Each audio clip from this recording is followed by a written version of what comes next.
Chapter 1 to 3 है। ठीक, पहले दो चौक एक डस्ट लेते हैं, बगल से ले लीजिए, बगल से ले लीजिए।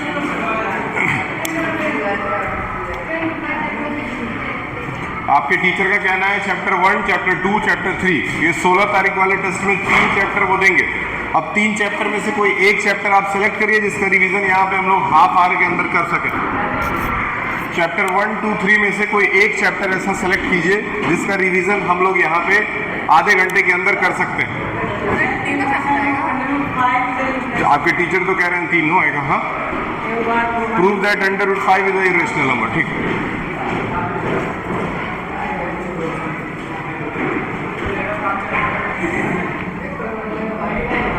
चलिए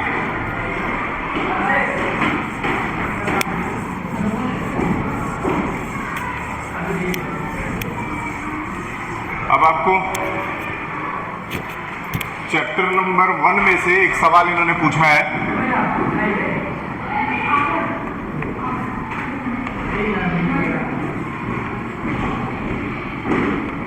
ये सवाल सब लोग नोट करेंगे। Prove that √5 is an irrational number। बहुत इंपॉर्टेंट है, हर साल बोर्ड में भी आता है। I think your teacher will also give you in the test. बातचीत नहीं, ये नोट करो। तुम्हारा कॉपी किताब कहाँ है? पेन कहाँ है तुम्हारा? Prove that √5 is an irrational number।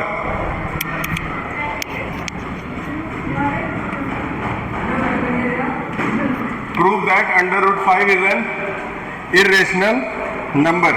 ये हम लोगों को प्रूफ करना है, और प्रूफ करने के लिए सबसे पहला स्टेप बाय स्टेप इसको नोट करिए। बातचीत मत करना पढ़ाई के समय।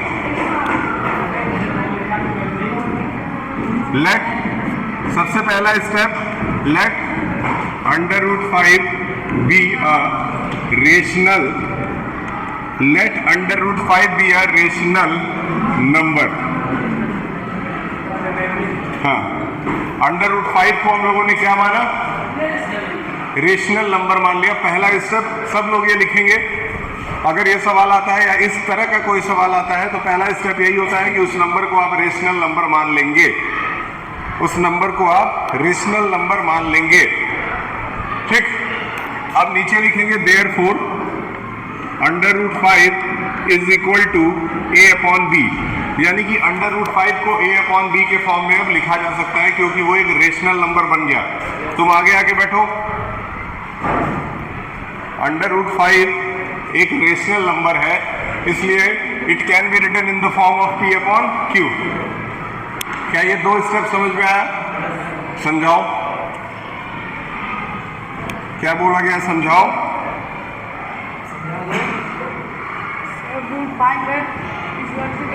वो रेशनल नंबर है। रेशनल नंबर क्या होता है?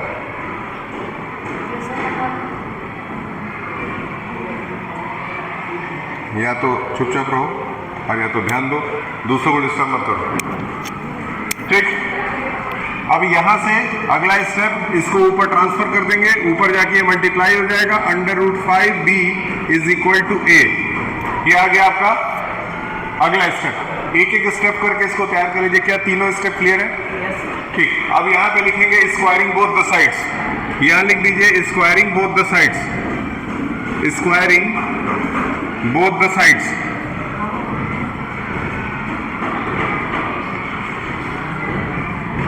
स्क्वायरिंग बोथ द साइड्स, अगर दोनों तरफ स्क्वायर लगा दिया जाए तो √5 का स्क्वायर क्या होता है? √5 का स्क्वायर तुम बताओ। हाँ हाँ, दूसरे के भरोसे चलोगे? दूसरा कोई खिलाता है क्या कमा के? ये इसको खुद नहीं आता, तुमको क्या ज्ञान देगा ये? बैठो, क्या है बताओ? ले लो। √5 का स्क्वायर 5 और b का square b² is equal to a का square.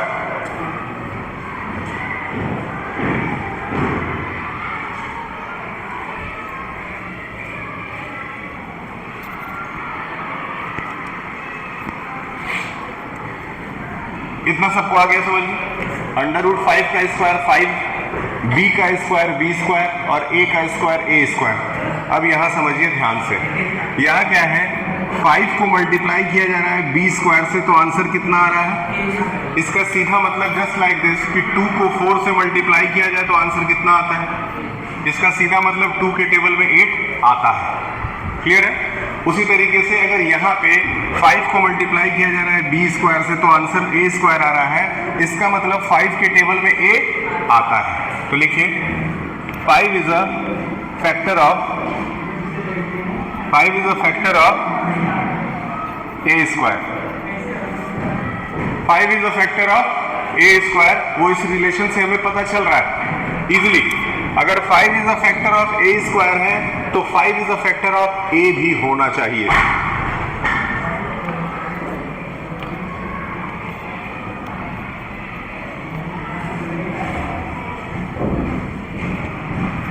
Five is a factor of a भी होना चाहिए।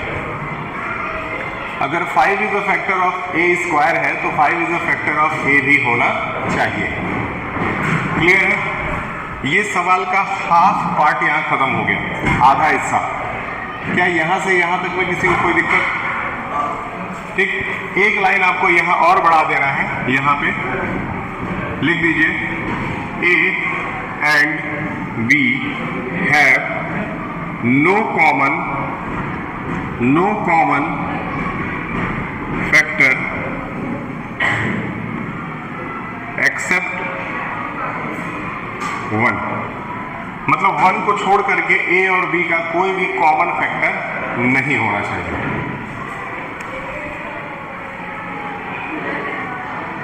क्या यहां तक क्लियर है?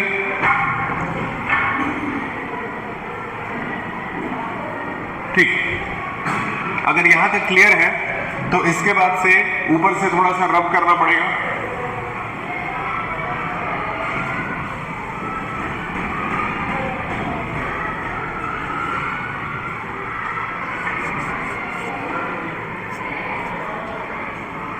ठीक, यहां तक के बाद लिखेंगे नाउ सिमिलरली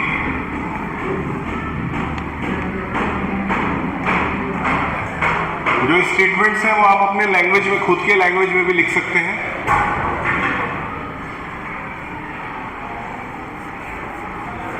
अब देखिए क्या था, a is equal to root 5b माना गया था। क्या माना गया था? a is equal to root 5b माना गया था।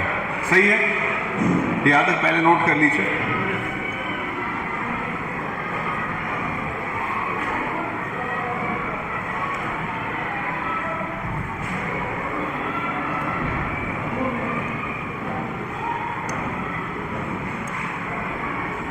हो गया?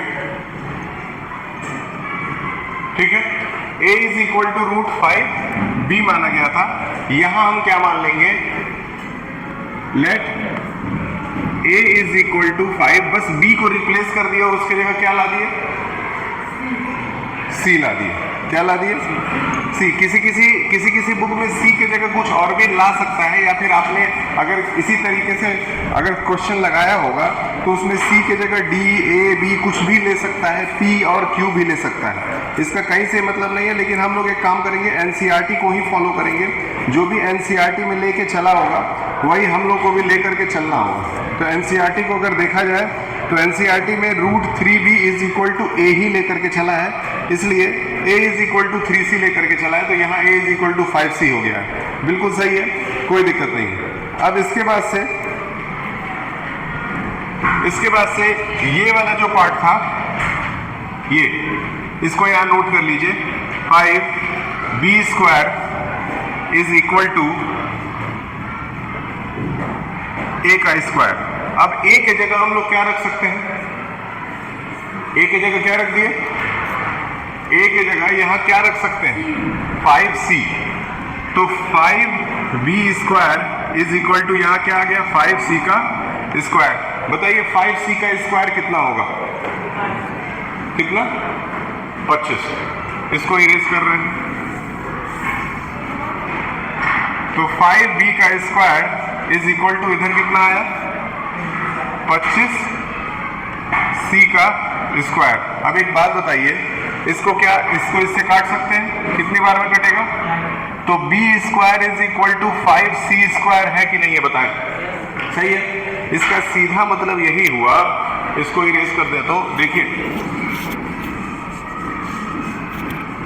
इसको हम इस तरह से भी लिख सकते हैं 5c square is equal to b square. वही बात है, बस घुमा के लिख दिया गया। इसका सीधा मतलब 5 का टेबल अगर c स्क्वायर के बार पढ़ा जा रहा है तो आंसर क्या आ रहा है? इसका सीधा मतलब 5 इज अ फैक्टर ऑफ, पिछली बार जैसे 5 is a factor of a हुआ था, इस बार 5 is a factor of b। यही स्टेप सबसे इसमें टफ है, यही समझना है। आइदर आप इसको समझ करके कर लीजिए या फिर एक दो स्टेप इसमें रट भी सकते हैं कि क्या किया गया है। जैसे 5 into c square is equal to b square है, ठीक उसी तरह से जैसे यहाँ बताए थे 5 इंटू 4 इज इक्वल टू अगर 20 है तो मतलब 5 के टेबल में 20 आता है। उसी तरह 5 into c square is equal to b square है, मतलब 5 के टेबल में b आता है। तो 5 is a factor of b। अब हम लोगों ने जो एक लाइन ऊपर लिखा था उसमें लिखा था कि a एंड b जो है 1 को छोड़ करके उसका कोई फैक्टर नहीं हो सकता है। लेकिन यहां पे क्या पता चल रहा है कि 5 is a factor of a and 5 is a factor of a and b, यानी कि a और b दोनों का फैक्टर 5 है। तो क्या हम लोगों ने जो स्टार्टिंग में लिखा था कि 5 का 1 को छोड़ करके कोई फैक्टर नहीं हो सकता, 5 का 1 को छोड़ करके कोई फैक्टर नहीं हो सकता है, क्या ये स्टेटमेंट रॉन्ग निकला, गलत निकला? ठीक, अब यहां आगे लिखेंगे 5 is a factor of this contradict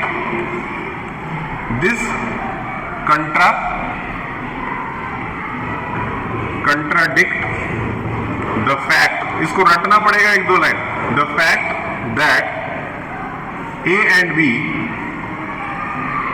b have no common factor,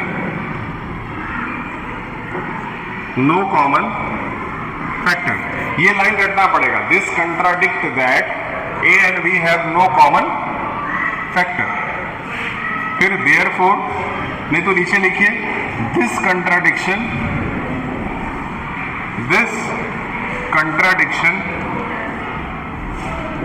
is due to our wrong assumption। wrong assumption का मतलब जो हम लोगों ने गलत माना था, wrong assumption, due to our wrong assumption that under root 5 is a rational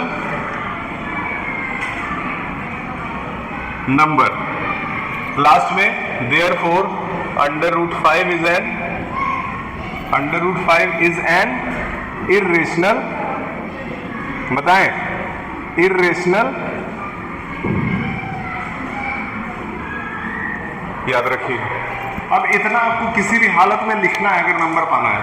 इसमें कोई भी ऐसा एक्स्ट्रा लाइन मैंने नहीं लिखवाया जो एनसीईआरटी से अलग हो। जो भी एनसीईआरटी में इसका सॉल्यूशन है प्रॉपर वही लिखवाया गया है, इससे छोटा भी इसको नहीं किया जा सकता है। ये स्टेटमेंट जो लास्ट में लिखा गया है यहां से लेकर के यहां तक, ये हर सवाल में आएगा, इसीलिए इसको तो रट डालिए। वो हर क्वेश्चन के लिए ही कॉमन है, हर सवाल में उसकी जरूरत पड़ेगी, इसलिए उसको रट डालिए। बाकी जो इधर का 50% बाद का पोर्शन है वही टफ है। यहाँ पे किसका पीरियड है, ये किसका पीरियड है, ये पीरियड किसका है? अरे यार तुम लोगों को यही नहीं पता रहता है कौन पढ़ाने आएगा, किसका पीरियड है। जाके बुला के लाओ, तुम जाओ,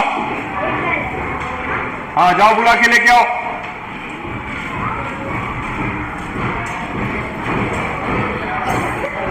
तुम्हारा पास कहाँ है? पास लेके जाओ। कहाँ है पास?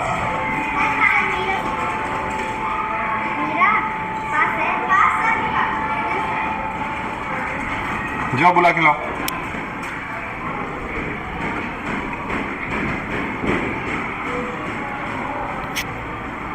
इतना बिल्कुल याद होना चाहिए। डस्टर फिर से लेते आइए जरा, बगल में तो कोई पढ़ा ही नहीं रहा। ठीक, अब कोई और सवाल पूछिए।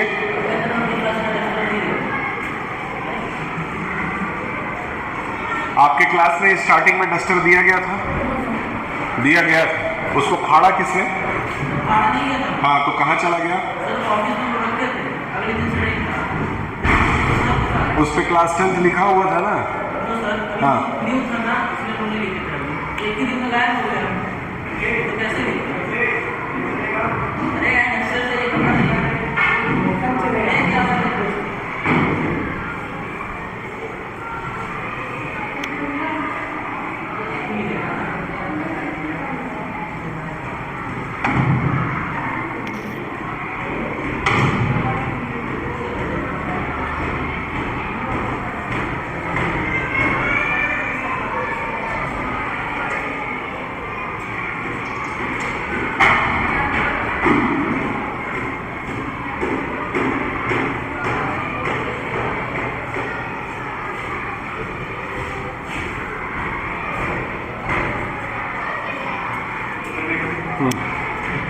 नेक्स्ट क्वेश्चन बता दीजिए, कम से कम एक और क्वेश्चन लगा दें।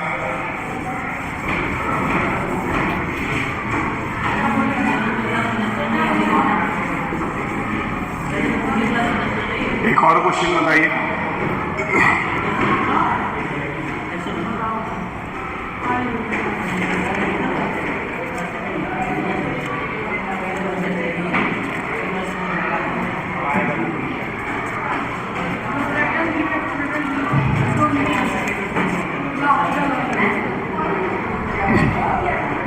और कोई क्वेश्चन? और कोई क्वेश्चन?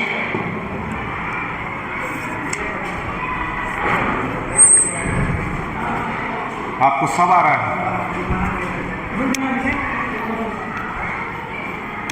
लीजिए, बुक लीजिए। आपको जो नहीं आता है वो पूछ लीजिए।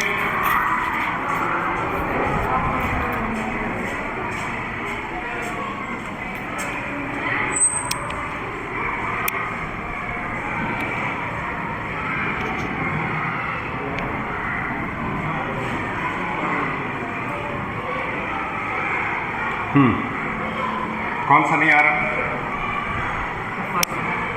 ठीक, एक क्वेश्चन और है पॉलिनोमियल्स का, इन्होंने पूछा है, इसको भी सॉल्व कर लीजिए।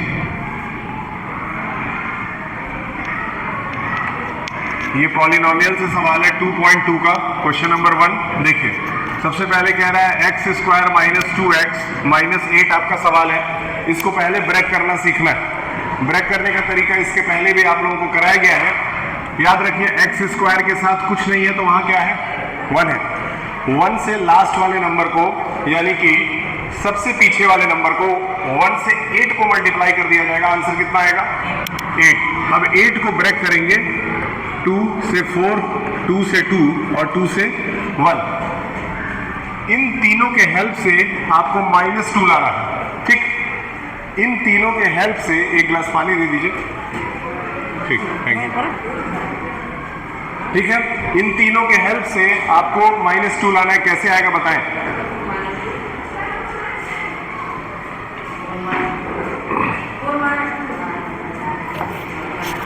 Four minus two, very good. 4 minus बाहर x, फिर ये 8। ये किसको नहीं समझ में आया?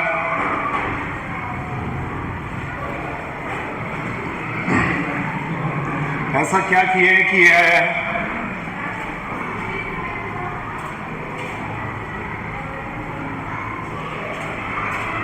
वहां पे 8 को ब्रेक किया और 2 2 2 में, तो 2 2 जब 4 हुआ है, 4 में से 2 माइनस करूंगा तो 2 आ जाएगा। ये आता है कि नहीं आता तुमको? अगर नहीं आता है तो सीख लो, नहीं तो पास कैसे होगे? कुछ तो लिखना पड़ेगा ना कॉपी में पास होने के लिए।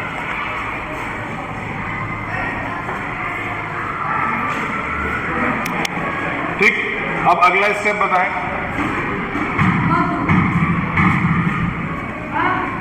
ये ब्रैकेट के बाहर -4 है, साथ में x आ जाएगा।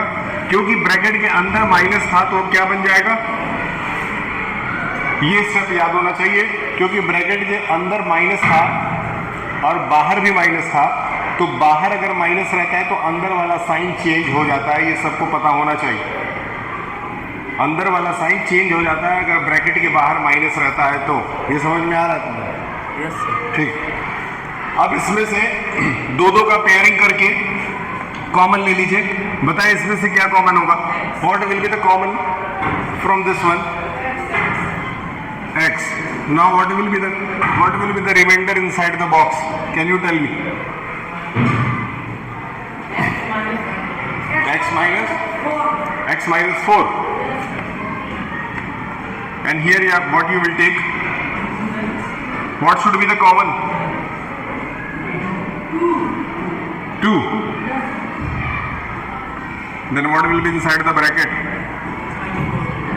X minus. ठीक। Now see, these both are common, therefore they will come up, and the remaining portion will be left. X is equal to 2. Now you have got two answers. यहाँ से दो answer आपको मिला। The first answer is x minus 4 is equal to 0. X is equal to 4. और x plus 2 is equal to 0. X is equal to minus 2. This one is alpha and this one is, इतना पता होना चाहिए। ये पहला step है। Alpha और beta पता चल गया। अल्फा बीटा गामा ब्रावो, चार चीजें होती हैं। अल्फा बीटा गामा और ब्रावो। क्या? Alpha beta Bravo, alpha beta gamma Bravo, याद रखिए। 1 2। अब आगे देखिए, आगे देखिए। यहां से एक चीज याद रखिए, ये ए है, ये बी है और ये याद रखिएगा। ए बी और सी याद रहेगा। अब आइए, फॉर्मूला लगता है alpha plus beta is equal to minus b upon a. Alpha की वैल्यू क्या है? अल्फा की वैल्यू, बीटा की वैल्यू -2। इधर आइए, माइनस बी की वैल्यू -2 है, लेकिन यहां भी माइनस है इसलिए क्या हो जाएगा? +2। ए की वैल्यू, इसको सॉल्व कीजिए कितना आएगा? 2। इसको सॉल्व कीजिए कितना आएगा? दोनों तरफ इक्वल आना चाहिए। अगर ये दोनों इक्वल आ गया समझ लीजिए आपका सवाल सही है। नेक्स्ट एक और बच गया, उसको भी कर लेते हैं। Alpha into beta, alpha into beta is equal to क्या होता है? c/a। अल्फा क्या था? 4, बीटा क्या था? -2, c क्या था? Can you tell me? And what is the value of a? 1. Here it will be -8, here it will be -8. I think both are correct. सही है। If both sides are equal, then it has been already proved. इसके अलावा you are not supposed to write anything else. इसके अलावा और कुछ additional उसमें लिखने की जरूरत है ही नहीं। इस पे आपको पूरा मार्क्स मिल जाएगा, है ना। हजारों बच्चों को ये करवा करके मैंने बोर्ड्स में नंबर दिलाया है। आपके लिए भी कोई बड़ी बात नहीं, बस आपकी कॉपी सही फॉर्मूलों से और सही कैलकुलेशन से भरी होनी चाहिए। Why you are not writing? ठीक, यहाँ तक याद रखिएगा। फिर मौका मिलेगा तो रिवीजन जरूर करेंगे, लेकिन कल से आपका टेस्ट है, मंथली टेस्ट है, उसको करिएगा। आपके लिए एक